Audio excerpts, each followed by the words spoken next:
né? A gente tem um desequilíbrio entre superávites e déficits mundo afora, Que é é artificial. artificial, onde os Estados Unidos acaba importando todo esse problema dos outros países, e a tarifa seria uma forma de equilibrar isso. Isso. Se ela for direcionada para aqueles países que estão estruturalmente com as suas economias distorcidas e desequilibradas. Mas a minha pergunta vai até, se esse direcionamento de fato acontecer, como seria o contra-ataque? Como seria a recepção? Porque o risco pode ser tarifa sobre tarifa e descambar ainda mais, aí, principalmente quando a gente olha para a inflação. Então, a consequência, disso, em última instância, no longo prazo, é você destruir com o comércio internacional. Você destruir com o livre comércio, que não é bem tão livre, mas você acabar com essa cadeia inteira global de valor, você ir minando tudo. Os momentos na história que a gente perdeu isso, são os momentos das 2 grandes guerras mundiais. Momentos de colapso, de troca econômica, são os momentos anteriores às 2 grandes guerras.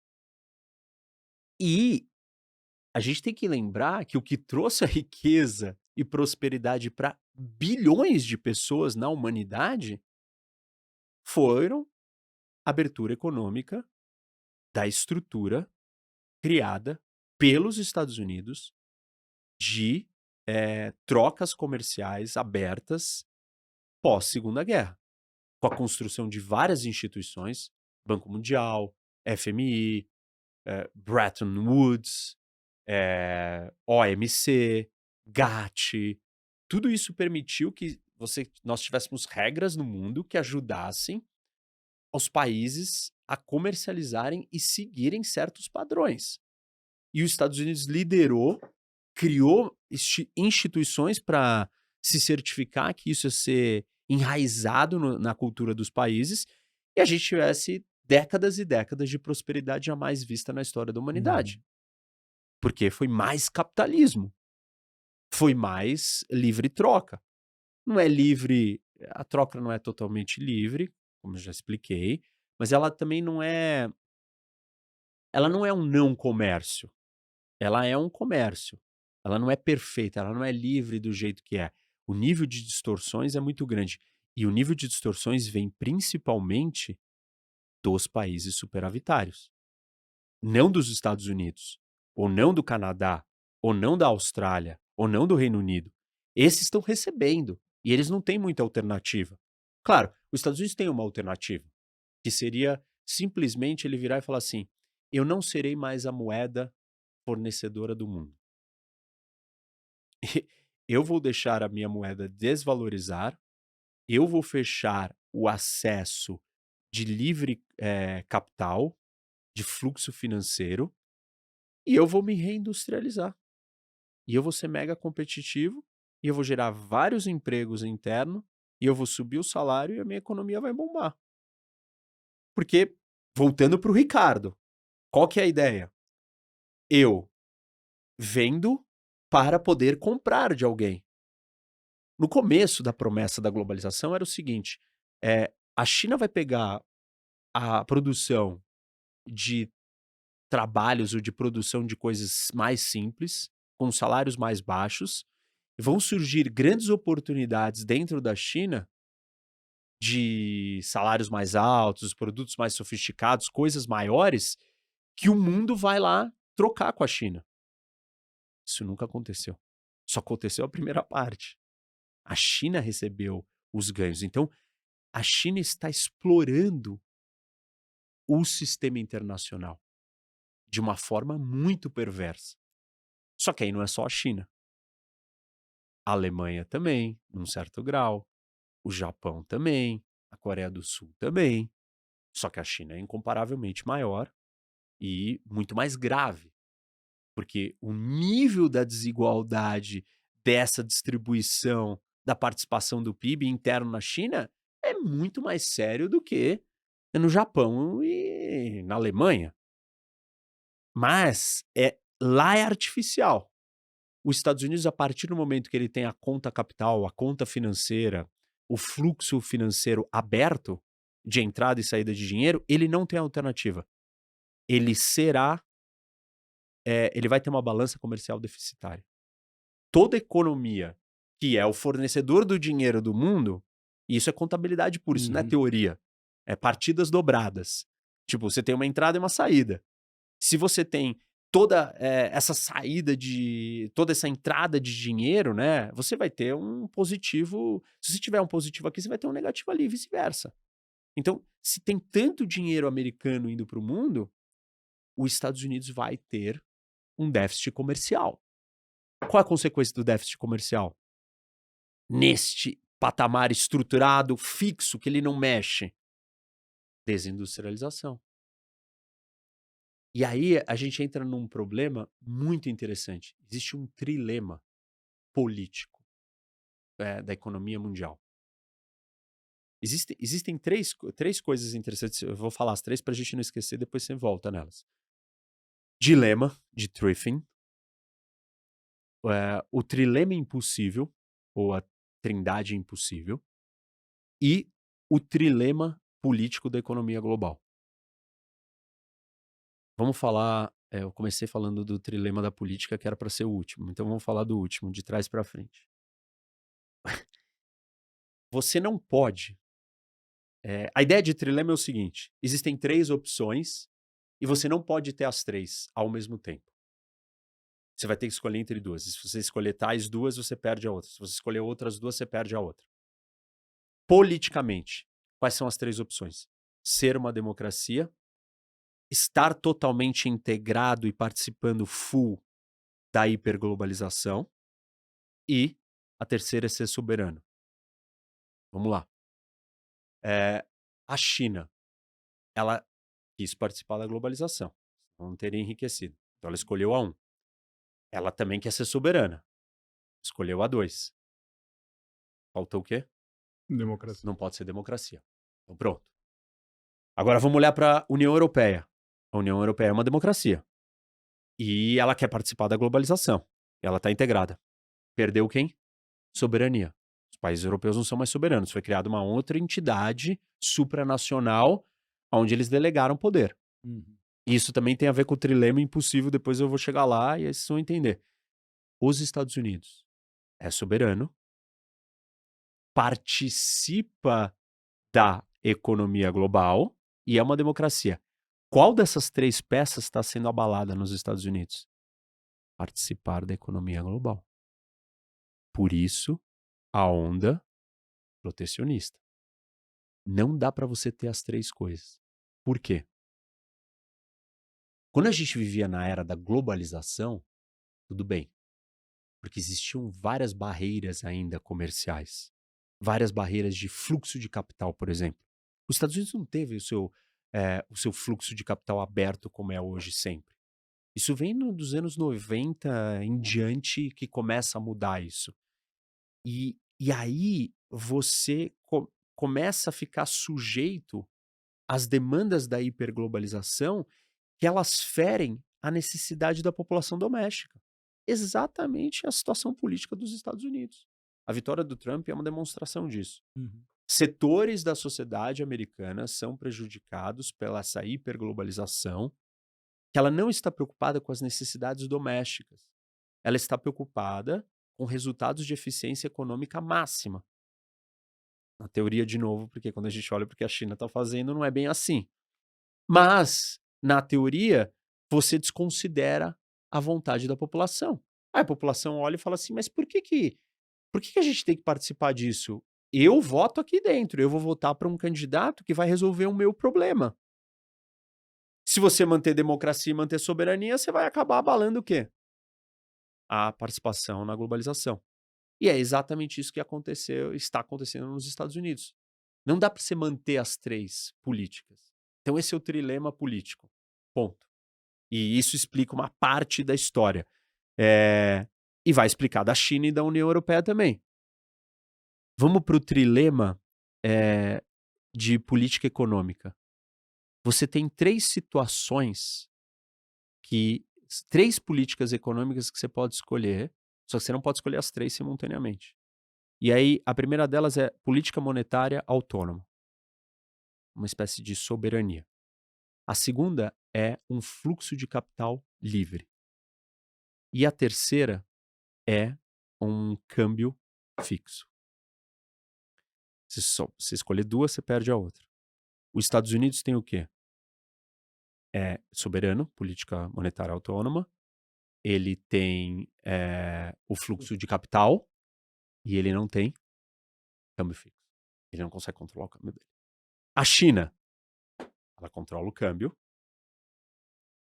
Ela tem a política monetária autônoma. O que ela não vai ter? Fluxo.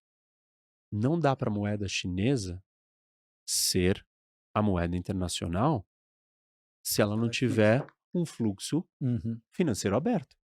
Para ela ter um fluxo financeiro aberto, o que ela precisa fazer? Destravar, ser Destravar flutuante. um ou outro. Uhum. Quando ela destravar um ou outro, o que vai acontecer? Se ela destravar o câmbio, a moeda vai valorizar. Se a moeda vai valorizar, as empresas chinesas perderão competitividade. Se elas perderem competitividade, elas vão ter um excesso de produção que elas não vão conseguir vender para fora nem para dentro porque não tem consumo interno. Uhum. Vai se arrebentar. A China vai quebrar. Você vai ter uma grande recessão, vai ter que começar a fechar fábrica, demitir mais gente e recessão. Então, essas mudanças, elas não são qualquer coisa, elas não acontecem no além. Ah, não, a China disse que ela vai montar uma moeda. Peraí, ela tem que se livrar de 2 trilemas, depois ela vai lidar com o dilema de Triffin, não chegamos lá ainda, e ela tem que mudar a estrutura econômica inteira do país. Aí você fala, não, mas por que ela não muda? Ela não transfere, então, renda de volta para o indivíduo? Albert Hirschman escreveu muito sobre isso, um economista, e ele explicou o seguinte: esse modelo de investimento, você cria incentivos para aqueles que estão se dando bem, no caso, o setor produtivo, e aí o que acontece com eles? Eles criam instituições para proteger os incentivos Uhum. deles. Então você vai virar para um governo local chinês, ou para uma empresa estatal, semi-estatal, ou para uma empresa chinesa, vai falar assim: olha, acabou os juros barato, acabou Hokou, acabou regulamentação, falta de regulamentação ambiental, acabou tudo isso que é um monte de incentivo para você. Eles não vão aceitar. A gente conhece isso muito bem no Brasil. Todos os incentivos e estruturas enraizadas que o Estado brasileiro tem de ganhos, você não consegue quebrar aquilo. Uhum. Então, a China não consegue fazer essa transferência. É muito difícil, tem muitos grupos de interesses que já ocuparam um lugar e falam: eu não vou perder nada. Mesmo se ela conseguisse, ela quer. E esse é o problema interessante. Se você entregar o poder para o indivíduo, isso é liberdade econômica. A China pode dar liberdade econômica para as pessoas? Se ela der liberdade econômica para as pessoas, ela está dividindo o poder com as pessoas, ela está dando mais poder para as pessoas. Se ela der mais poder para as pessoas, ela coloca em risco a sua manutenção do poder. Porque é um partido comunista. Eles não estão nem um pouco afim de dividir poder, nem mesmo com os bilionários chineses. Sequestraram, sumiram com alguns, vários, e calaram a boca de vários outros e todo mundo tem medo. Porque ele não quer dividir poder, porque ele é uma ditadura. Então, a essência, o DNA de quem governa a China não consegue coexistir com a mudança estrutural necessária para a economia chinesa continuar crescendo. E, dentro da lógica da vantagem comparativa, a China tinha que estar vendendo uma ou outra coisa, que ela realmente tem uma vantagem comparativa não absoluta, e comprando um monte de outras coisas dos outros. Mas não tem como ela comprar, porque o consumidor chinês não tem dinheiro. E não tem porque o governo está transferindo o dinheiro dele para outro setor. Percebe? Então você não consegue sair disso. Aí a gente chega no dilema de Triffin. E o Triffin virou e falou assim: existe um problema quando a moeda internacional do mundo é a mesma moeda de um país. Porque o país vai adotar políticas monetárias e cambiais e, enfim, políticas econômicas para suas necessidades domésticas. Ao ele fazer isso, isso vai ter um impacto no resto do mundo. Então, por exemplo, conforme o mundo vai comprando, né, vai usando a moeda americana, os déficits americanos vão aumentando. Ainda mais se a China depende da exportação do desemprego e do consumo do americano. Então, o déficit fiscal aumenta, o déficit da balança comercial aumenta. Quanto mais o déficit da balança comercial e o déficit fiscal aumentam, menos é a confiança que se tem no dólar. Por isso que é um paradoxo que o Triffin trouxe. Ele falou assim: meu, é um paradoxo, porque quando você faz ela ser a moeda internacional, mais ela vai Uhum. ficar carregada de dívida e menos desconfiança você vai ter nela. Quanto mais popular ela fica no mundo, menos confiável Isso, ela é. porque maior vão ser os Sim. déficits. E Uhum. os déficits não é porque o americano gasta demais, não. São questões estruturais eh eh, do da de como as economias todas no mundo estão construídas hoje. E você não consegue quebrar isso. Mas aí quando o Trump fala que do MAGA, né, o Make America Great Again, o fala de dólar, eh, então tudo isso tende a ter não digo uma reversão, mas a gente vai ter um choque, né, porque Vai. tudo que o Trump fala é dólar mais forte, é trazer isso para cá, é parar de importar o déficit do mundo, Então, isso dólar mais forte não é o ideal. O ideal é que os Estados Unidos comece a abdicar da sua posição de ser a moeda internacional.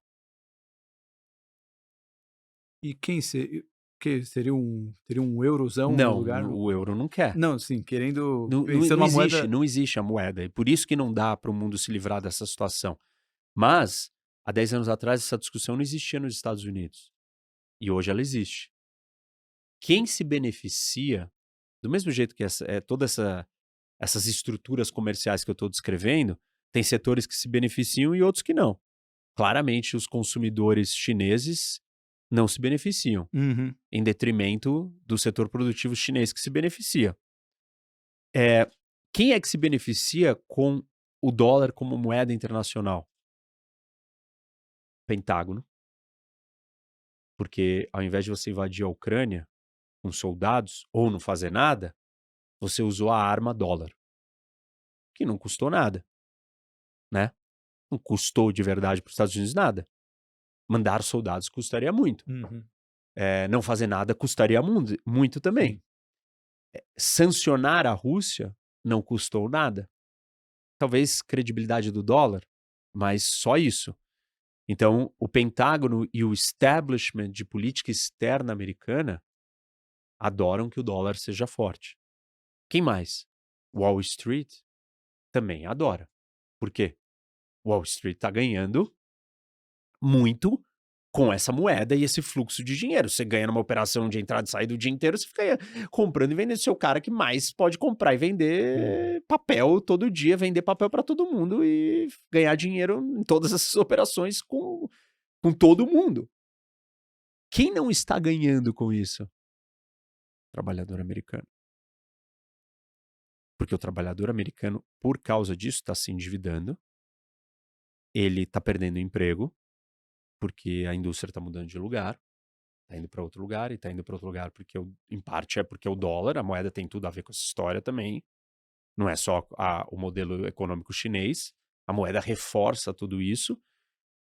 Então, para a economia americana, no todo, bem-estar econômico maior, coletivo, talvez o dólar não ser mais a moeda internacional traria uma vantagem competitiva para os Estados Unidos monstruosa.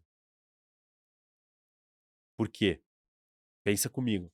Você vai baixar o valor da moeda, certo? Sim, E quando você baixa o valor da moeda, o que vai acontecer? A indústria americana vai ficar o quê? fortalecer. Fortalecida. Você vai abaixar o poder de compra do americano. O americano vai parar de consumir o produto chinês. Então, você vai ter um fortalecimento da indústria americana, do setor produtivo americano. E os Estados Unidos vai voltar a ser, e ele vai resolver todos os déficits. Todos. Vai acabar com os déficits. Porque a economia vai crescer, você não vai estar gastando nem com o fiscal, nem com o outro, você vai começar a resolver a sua economia e os Estados Unidos vai ser uma potência econômica numa outra base. Está muito desequilibrado para um lado, do mesmo jeito que a China está para o outro. Normalmente, no livre comércio, esses superávites e déficits, eles são próximos, eles não são persistentes e eles se auto-equilibram. Porque começa a ficar pesado demais, ninguém fica segurando aquela corda e a economia se ajusta. Isso não está acontecendo, porque a economia do mundo depende do consumo americano, depende do fornecimento do dólar, depende da fluidez do fluxo de capital, a entrada e saída daquela economia, depende da profundidade dos mercados financeiros americanos, dos mercados de capitais, depende de coisas que não existem em lugar nenhum. E nenhum outro país quis fazer isso. Por exemplo, a Alemanha vinha numa recessão, e agora deve entrar de novo, mas em 2003 a 2005, houve uma grande negociação com todos os sindicatos, uma negociação salarial dentro da Alemanha, onde impôs um congelamento dos salários da população, dos trabalhadores no geral, dos indivíduos e das famílias. O que aconteceu com a economia alemã? O setor produtivo foi subsidiado Uhum. pelo setor familiar, econômico, individual. E aí, a porcentagem do PIB que vinha do consumo alemão caiu. E o que cresceu? A porcentagem do PIB que vem da onde? Das exportações. De fora. Do consumidor de fora, se não tem o consumidor dentro. E essa foi a briga da crise de 2008 na Europa. A Grécia e a Espanha e os outros todos, o que eles estavam recebendo? Meu, enxurrada de coisa alemã. Com o mesmo dinheiro e eles comprando coisas dos alemães com uma moeda única, que eles já não tinham mais poder, só que eles não são tão produtivos quanto os alemães. E óbvio que aquilo arrebentou. Só que a Alemanha faz isso, o Japão faz isso, a Coreia faz isso e a China faz isso. E aí você precisa alterar essa equação. No caso do Trump, se ele implementar a tarifa para corrigir, se o objetivo da tarifa não for proteger certos setores americanos, mas corrigir essa grande distorção comercial que existe na economia do mundo, aí ele pode ser bem sucedido. Ele pode fazer a economia americana crescer, aumentar salários, aumentar emprego e o consumo total vai voltar a crescer. Mesmo que a participação do consumo no PIB fique menor. É diferente, é que nem a história Uhum. da vantagem absoluta e a vantagem comparativa. Uma coisa é absoluta, outra coisa é comparativa. É a participação do consumo no PIB. O consumo no geral pode crescer, mas a participação do consumo no PIB não precisa crescer. Se o setor produtivo que está sendo impulsionado dessa vez por causa das tarifas. Então, pode dar certo, mas dependendo de como ela for implementada e com qual objetivo. Em 2017, o Trump implementou uma tarifa contra os produtores de madeira canadenses. E aí, o que aconteceu? Os produtores de madeira americanos começaram a produzir mais. E eles não tinham que concorrer mais com os canadenses, que eram mais baratos. Só que as pessoas não percebem que tem outros efeitos indiretos de outros produtos na cadeia. Por exemplo, a construção civil americana usa madeira. Se a madeira ficou mais cara, a construção ficou mais cara. Se a construção ficou mais cara, você construiu menos casas. E aí você vai fazer o quê? Demitir pessoas. Então, você tem um problema. Você tem uma crise. E aí teve a retaliação do Canadá. E o Canadá retaliou o drywall americano. E mais um setor, então, se deu mal. Uma coisa que as pessoas não entendem é que toda tarifa ela é um imposto sobre importação ela é um imposto sobre consumo e ela invariavelmente será um imposto sobre a exportação. A cerveja modelo especial, aquela cerveja mexicana, Uhum. ela é a cerveja mais consumida nos Estados Unidos, passou a Bud Light em 2023. Ela é produzida no México. Com as tarifas implementadas ou adotadas contra o México, ela vai ficar mais cara. Só que 3/4 de toda a cevada que os Estados Unidos exporta vão para o México. Na maior parte para produzir cerveja. Ou seja, se a modelo vai vender menos cerveja para o mercado americano, ela vai comprar também Menos menos cevada. cevada. E aí tem uma outra questão. Você acha que a Bud Light, ou a Bud, ela simplesmente vai virar a modelo vai passar a custar, sei lá, em vez de 5, 10. Você acha que e a Bud custa, tipo, sei lá, 6. Você acha que a Bud vai falar assim: "Ah, não, deixa eu ficar com 6 e ela com 10"? Ela vai subir para 8. Vai falar: "Bom, eu ainda vou ser mais barato, vou roubar o mercado, uma fatia do mercado imensa dela, Eu tenho uma mas eu vou margem. aumentar minha margem". Uhum. Então, a tarifa também faz aumentar o preço no geral de tudo. Se você olhar estruturalmente, a tarifa pode dar certo para corrigir esse grande desequilíbrio do modelo econômico chinês, do modelo das economias superavitárias, com a dependência excessiva do consumo americano. Mas se ela for implementada para outros países como o Canadá, por exemplo, que não tem nada a ver com essa história, ele não está dentro desse desequilíbrio, que nem o Trump fez, colocou 25% de tarifa contra o Canadá, ela provavelmente só vai fazer mais mal para os Estados Unidos do que bem. E aí tem alguns detalhes. Só 1/4 do PIB americano depende do comércio exterior, exportação e importação. Se você comparar isso com a Alemanha, 80% do PIB da Alemanha depende disso. O Japão, é 40%. O Reino Unido, 60%. Os Estados Unidos é 1/4. Então, os Estados Unidos é mais forte, ele é maior e ele tem mais gordura para sustentar essa história. Ele é mega produtivo e ele não depende do consumo externo. Ele pode consumir tudo lá dentro. Se a gente implementasse as mesmas tarifas no momento onde tem um subconsumo, a economia americana ia arrebentar. Hoje, como tem esse consumo excessivo, você implementar essa tarifa, você faz uma correção daquela transferência de renda que a China faz para o lado contrário. Os Estados Unidos precisa fazer um pouco disso.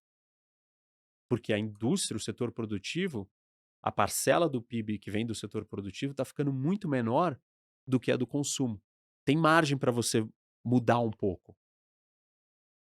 E com esse foco, nessa direção, as tarifas podem dar certo para os Estados Unidos. Só que não é bem isso que o Trump fez, porque o Trump já mostrou um padrão.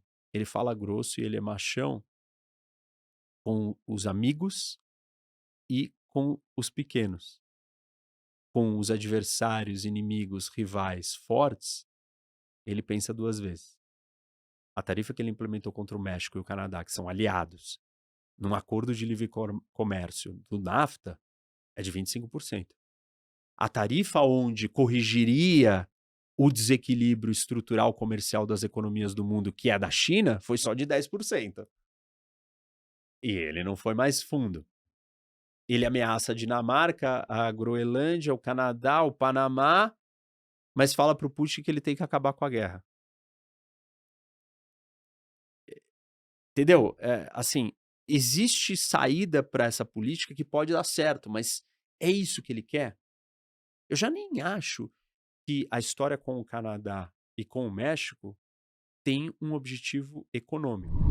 Se você gostou desse corte, certamente vai gostar do episódio completo. Então, clica aqui que você pode assistir ele na íntegra. Ou então, você pode clicar nesse vídeo e ver mais um corte desse episódio. Até a próxima.